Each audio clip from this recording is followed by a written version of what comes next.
dos mais poderosos líderes de batalhas de todos os tempos. Liderou uma revolução épica contra o Império Romano, tornando-se um símbolo de coragem e determinação na luta pela liberdade e justiça. Nascido na Trácia, região onde hoje se encontra parte dos territórios da Grécia, da Bulgária e da Turquia, ele foi vendido como escravo para ser treinado como um guerreiro gladiador, mas sua jornada na arena foi apenas o começo de sua lenda. Com sua astúcia e habilidade em batalhas, ele liderou uma rebelião, sem precedentes, contra a opressão, tornando-se uma força a ser temida por todo o Império Romano. Sua história inspirou gerações a lutarem pelos seus direitos e liberdade, e a lembrança de sua glória é perpetuada até os dias de hoje. De acordo com as fontes dos autores romanos, como Apiano, Floro e Plutarco, o guerreiro chamado Espartaco, ou do latim, Spartacus, o trácio que foi capturado e transformado em escravo, por ter desertado de uma tropa auxiliar do exército romano. Ele foi comprado por um mercador, a serviço do lanista, Lentulus Batiato, devido à sua força física, e levado para a escola de gladiadores de Capua, na Campânia, localizada na Itália. Plutarco descreve Espartaco como um homem inteligente e culto, mais helênico do que bárbaro. Já Floro o descreve como um mercenário da Trácia, admitido em nosso exército, soldado desertor, bandido promovido a gladiador por sua força.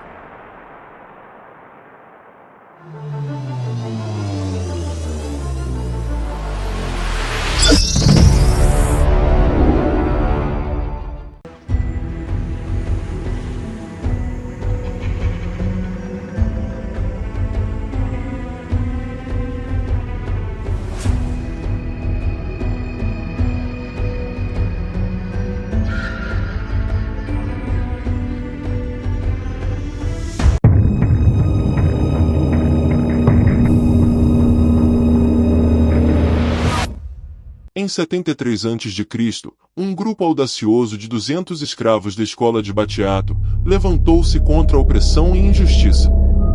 Armados apenas com as simples facas de cozinha que lhes eram permitidas, eles atacaram os guardas da escola, lutando com fúria incansável. De acordo com a narrativa de Plutarco, 78 deles conseguiram escapar, aproveitando a oportunidade para se apoderarem de carretas cheias de armas, que eram usadas por gladiadores. Com seu novo armamento, eles enfrentaram a guarnição de Capua, derrubando-a com uma força inabalável. Esta revolta, liderada por corajosos guerreiros, marcou um momento decisivo na história da luta pela liberdade e justiça. Spartacus estava diretamente ligado a esta rebelião, sendo um dos principais revoltosos, fazendo frente aos escravos destemidos, que se levantaram contra os seus algozes.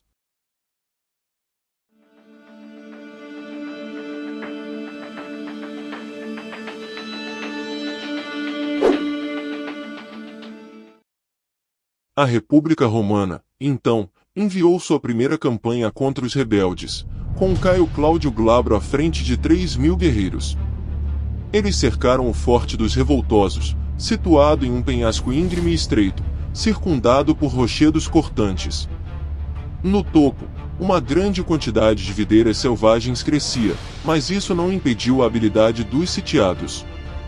Eles cortaram os galhos mais longos e fortes das videiras, usando-os para criar escadas compridas que desciam até a planície.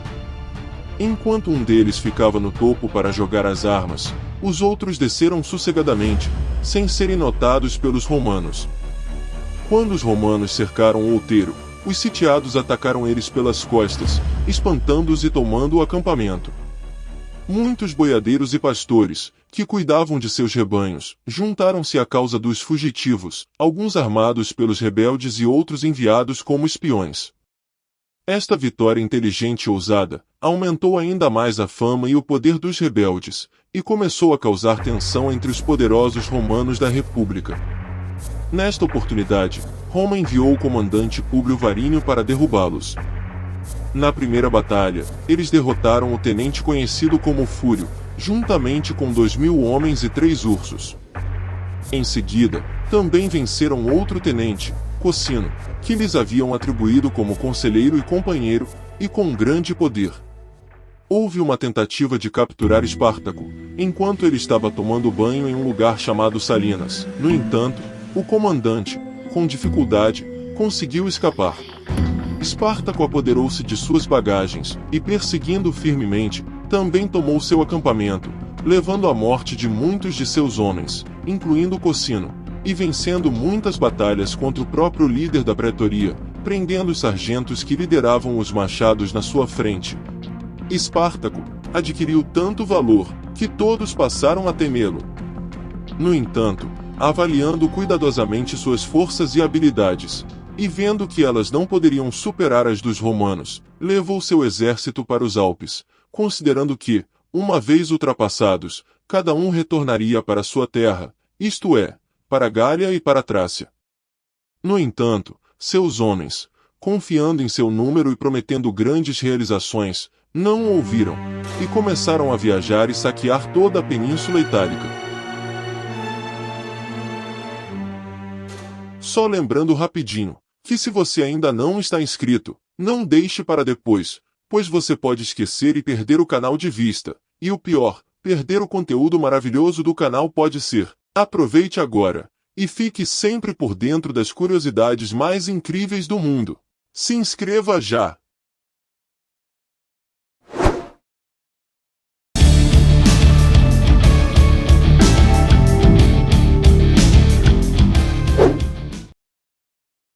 O Senado estava preocupado com a derrota de seus soldados por escravos rebeldes, bem como com a segurança da Península Itálica. Por isso, enviou os 2 cônsules para lidar com a situação, como se fosse uma das guerras mais difíceis e perigosas. O cônsul Lúcio Gélio Publícola surpreendeu uma tropa de germanos que haviam se separado do acampamento de Espartacus e os venceu. Já o seu companheiro, Lentulus, sitiou Espartaco e seus seguidores, venceu-os e apreendeu sua bagagem. Em seguida, o pretor e governador da Gália, Cássio, enfrentou Espartaco com um exército de 10.000 homens, mas foi derrotado e teve que se retirar rapidamente. O Senado ficou descontente com seus cônsules, e ordenou que eles se retirassem da luta, delegando todas as responsabilidades para Marco Licínio Crasso, no ano 71 a.C. Ele foi acompanhado por muitos jovens nobres, graças à sua elevada reputação e à grande estima que recebia. Quero dar um aviso rapidinho, sobre alguns pedidos e sugestões que tive aqui no canal pode ser. Sobre os pedidos e sugestões, para fazermos um vídeo sobre os guerreiros da Bíblia, especificamente os hebreus, como Davi e seus valentes, Sansão, Josué, dentre outros. Quero avisar que já estamos produzindo um documentário incrível, e assim que concluirmos o conteúdo estaremos postando aqui no canal. Também recebi pedidos e sugestões sobre outros guerreiros históricos e mitológicos que iremos compartilhar com vocês aqui no canal pode ser. Vou fazer um vídeo somente com guerreiros mitológicos, que às vezes são confundidos como históricos. Neste vídeo estou apresentando somente guerreiros históricos que marcaram a história mundial. Por isso, fica atento ao conteúdo do canal, que iremos atender os pedidos e sugestões, assim que possível. Desde já, agradeço as vossas contribuições e vamos continuar o vídeo.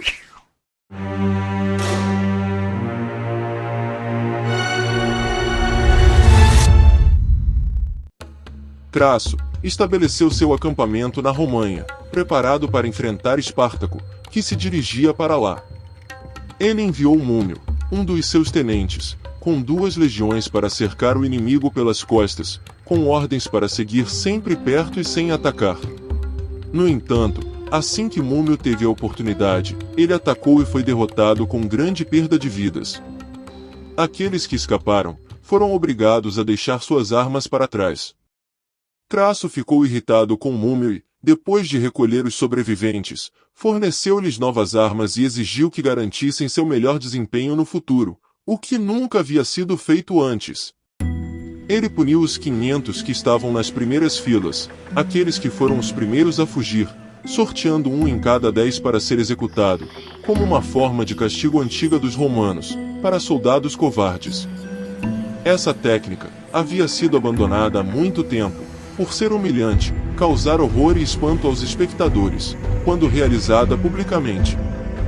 Punindo seus soldados desta maneira, Crasso os enviou diretamente contra Espartaco, que recuou até chegar à região dos Lucanianos na costa, onde encontrou alguns navios de corsários cilícios no Estreito de Messina.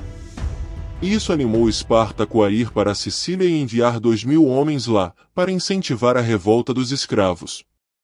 No entanto, Crasso tomou medidas para impedir que Espartaco enviasse homens para a Sicília, para causar uma rebelião. Por isso, Espartaco, surpreendentemente, se mudou para a Península dos Régios, onde Crasso o encontrou. Vendo a natureza do local, Crasso decidiu cercar o istmo da península com muralhas, ocupando seus homens e impedindo que o inimigo recebesse suprimentos.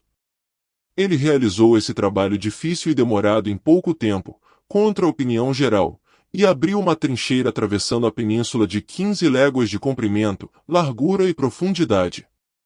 Crasso construiu uma muralha muito alta e forte sobre a trincheira, o que inicialmente Espartaco desprezou. No entanto, quando suas pilhagens começaram a falhar e ele se viu incapaz de obter suprimentos em toda a península devido à muralha, Espartaco preencheu uma seção curta da trincheira com terra, pedras e galhos de árvores, e fez passar 1/3 de seu exército. No início, Crasso temeu que Espartaco decidisse seguir para Roma, mas logo se tranquilizou ao saber que havia uma séria desavença entre eles e que uma grande tropa fez um motim contra Espartaco, se separado dele e acampado perto de um lago na Lucânia. Crasso atacou e expulsou-os, mas não conseguiu matar muitos, nem afastá-los para longe, porque Espartaco apareceu de repente com seu exército e pôs fim à perseguição. Crasso, que havia escrito para o Senado que era necessário convocar Lúculo da Trácia e Pompeu da Espanha, arrependeu-se de ter feito isso, pois ele estava se esforçando ao máximo para terminar a guerra antes da chegada deles. Ele sabia que a glória da conclusão da guerra seria atribuída ao recém-chegado que viesse em seu auxílio, e não a ele. Então, ele decidiu atacar primeiro aqueles que haviam se rebelado, e se fortificado na parte sob o comando dos capitães Caio Canício e Casto. Para isso, ele enviou 6.000 soldados de infantaria para capturar uma elevação, ordenando-lhes que fizessem tudo para não serem vistos ou descobertos pelos inimigos. Eles fizeram o melhor que puderam para cobrir seus escudos e capacetes, mas foram percebidos por 2 mulheres que estavam fazendo sacrifícios secretos em favor dos inimigos. Eles estavam correndo o risco de perderem todos, mas Crasso os salvou a tempo, dando aos inimigos a mais difícil batalha da guerra. Na luta, 1.300 homens morreram lutando valentemente. Depois desta derrota, Espartaco se retirou para as montanhas de Petélia, sendo perseguido e combatido sem trégua pela retaguarda por Quinto, um dos tenentes de Crasso, e seu tesoureiro Escroia. No entanto, tudo mudou de repente no final do dia, e Espartaco derrotou os romanos, tendo o tesoureiro sido gravemente ferido e salvado com dificuldade. Essa vantagem sobre os romanos levou à ruína final de Espartaco, pois seus guerreiros, quase todos escravos fugitivos, ficaram tão orgulhosos e audaciosos que não queriam mais deixar de lutar e não obedeciam mais ao seu comandante. Pelo contrário, como se estivessem prestes a ganhar, eles o cercaram e lhes disseram que, quer quisessem ou não, era necessário que retornassem rapidamente e os conduzissem pela Lucânia contra os romanos, pois Crasso estava pedindo. Isso porque Crasso sabia que Pompeu estava se aproximando e muitas pessoas em Roma estavam discutindo e lutando por sua causa, dizendo que a vitória final da guerra era devida a ele, e que assim que chegasse, tudo seria decidido em uma única batalha. Vamos já revelar o desfecho dessa história, e quais os resultados das investidas de Espartacos e seus guerreiros. Mas antes, se você está gostando desse vídeo, quero lembrar a você que o seu like é muito importante e necessário. Então, deixe o seu like, para que o YouTube possa sempre lembrar a você dos novos vídeos que serão postados aqui, e também, recomendar esse vídeo para as pessoas, que como você, gostam de vídeos como esse. Isso fortalece o canal e nos motiva a trazer sempre mais conteúdo de qualidade a você. Por isso, dê o seu like, já. Obrigado.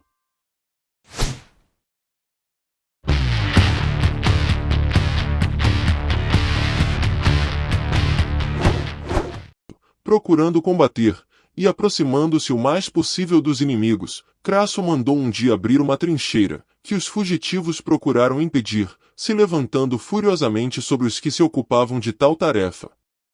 A luta tornou-se violenta, e como a todo momento chegavam reforços de toda parte, Espartaco viu-se obrigado a lançar mão de todos os recursos. Sendo-lhe levado o cavalo em que devia combater, ele desembainhou a espada, e, matando-o à vista de todos, disse: "Se eu for vencido neste combate, ele de nada me servirá.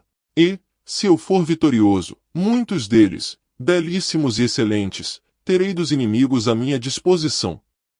Em seguida, ele avançou através da pressão dos romanos, tentando chegar perto de Crasso, mas sem sucesso, e matou 2 centuriões romanos que o enfrentaram. Finalmente, todos ao seu redor fugiram, e ele permaneceu firme em seu posto, cercado por todos os lados, lutando valentemente sendo gravemente ferido. Depois da batalha, o corpo de Espartaco nunca foi encontrado. Sem um túmulo, guerreiro rebelde foi deixado no campo de batalha. Não sabemos se Crasso fez esforços para encontrar o seu corpo ou se, após a guerra ter sido vencida, ele não se importou com isso. Apesar de Crasso ter se comportado como um bom comandante e homem corajoso, expondo-se a todos os perigos, ele não pôde impedir que a honra do fim da guerra fosse atribuída a Pompeu, porque os sobreviventes deste último combate caíram nas mãos de Pompeu, que os aniquilou e escreveu ao Senado que Crasso tinha vencido os fugitivos em um combate regulamentado, mas foi ele, Pompeu, quem havia destruído todas as raízes da guerra. Pompeu, assim, teve uma entrada triunfal em Roma, tendo superado o Quinto Sertório e reconquistado a Espanha. Crasso foi concedido uma ovação após sua vitória, mas não recebeu um triunfo por ter vencido escravos. No entanto, o Senado permitiu que ele usasse uma coroa de loureiro, em vez de um de mirto, reconhecendo a importância desta vitória. A punição imposta por Crasso aos sobreviventes da revolta liderada por Espartaco foi a crucificação de 6.000 deles, ao longo da Via Ápia. Esta medida não foi fruto de uma decisão impulsiva, mas sim uma obrigação estabelecida pelas leis da República Romana. Embora Crasso tivesse interesse em vender esses escravos, como parte de sua atividade de negociação, as leis romanas exigiam a crucificação de escravos rebeldes, e ele apenas cumpriu a ordem legal. Spartacus, como você viu neste vídeo, foi um dos líderes mais emblemáticos da história, conhecido por sua bravura, persistência e astúcia na luta pela liberdade e justiça. Trácio de nascimento, vendido como escravo e treinado como guerreiro gladiador, juntou-se e liderou outros escravos, levantando-se contra a opressão e injustiça. No início da rebelião, armados apenas com facas de cozinha mas com inteligência e bravura, tomaram posse de armamentos, equipamentos e cavalos, tornando-se um grande exército rebelde. Embora as campanhas enviadas pela República Romana tenham sido numerosas, a astúcia e habilidade de Spartacus permitiram que ele e seu grupo vencessem e atraíssem mais seguidores. Ele é um símbolo de coragem e determinação, e sua história tem inspirado muitas gerações a lutarem pela liberdade e justiça. A história de Spartacus é uma reflexão sobre a importância da luta contra opressão e injustiça, e sobre a perseverança na conquista de nossos objetivos. Ele mostra como, mesmo enfrentando adversidades e desafios, é possível lutar por nossos direitos e alcançar a liberdade. A memória de sua glória é perpetuada até hoje, e sua história continua inspirando pessoas ao redor do mundo. Além de tudo, sua história é uma lição sobre como a determinação e coragem podem mudar o rumo da história, e que nunca devemos desistir de lutar pelos nossos valores e crenças.